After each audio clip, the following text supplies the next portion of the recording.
আসানসোল জেলা হাসপাতালে রোগীর ভিড় সামলাতে হিমশিম খাচ্ছে কর্তৃপক্ষ। ভিড়ে রোগীদের অবস্থাও তথৈবচ। হাসপাতাল কর্তৃপক্ষ বলছে চিকিৎসা পরিষেবা ভালো হওয়াতেই রোগীদের প্রথম পছন্দ আসানসোল হাসপাতাল, তাই ভিড়।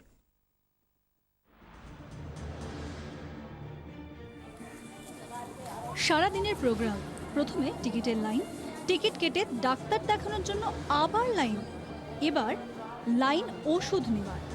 স্বাভাবিক ভিড় থাকলে প্রতিটি লাইনে অন্তত ঘন্টা দেড়েক দাঁড়াতেই হবে, আর সোমবার কিন্তু সময় লাগে আরও বেশি। এটাই আসানসোল জেলা হাসপাতালের নিত্যদিনের বাস্তব চিত্র। এখানে 2 ঘন্টা থেকে দাঁড়িয়ে আছি, আর ভিড় প্রচণ্ড, কষ্ট।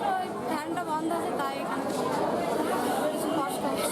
সকাল গভর্নমেন্টের হাসপাতাল হতে পারে, হ্যাঁ, লাইন দিয়ে কখন থেকে আমরা দাঁড়িয়ে আছি। এই যদি হয় অবস্থা, আরেকটা কাউন্টার করলে এত লোকের হয় না, ভিড় হয়। এভাবে খুবই কষ্ট, যারা এই যে ছোটো ছোটো বাচ্চা নিয়ে এসছে তাদের খুবই কষ্ট হচ্ছে। অথচ চিকিৎসক সংখ্যা আগের থেকে বেড়েছে।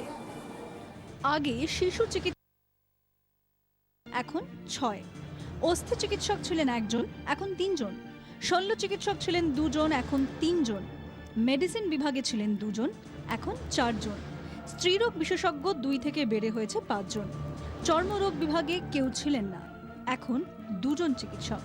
চোখ, দাঁত, ইএনটি প্রত্যেক বিভাগেই বেড়েছে চিকিৎসক। এখন অপারেশন থিয়েটারে একসঙ্গে 4 জনের অপারেশন হয়।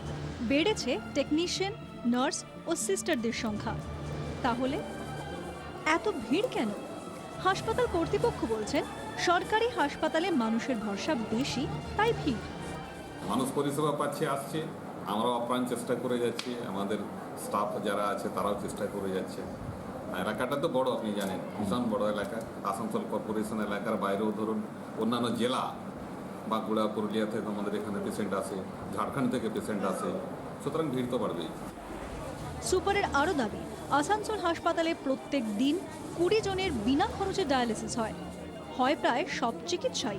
বেশিরভাগ ওষুধ মেলে বিনা পয়সায়। ভিড় তো হবেই। একই সঙ্গে জানিয়েছেন কিছুদিনের মধ্যে মাল্টি সুপার স্পেশালিটি হাসপাতাল হবে, তখন সমস্যা থাকবে না। আসানসোল থেকে বাসুদেব চট্টোপাধ্যায়ের রিপোর্ট, 24 ঘন্টা।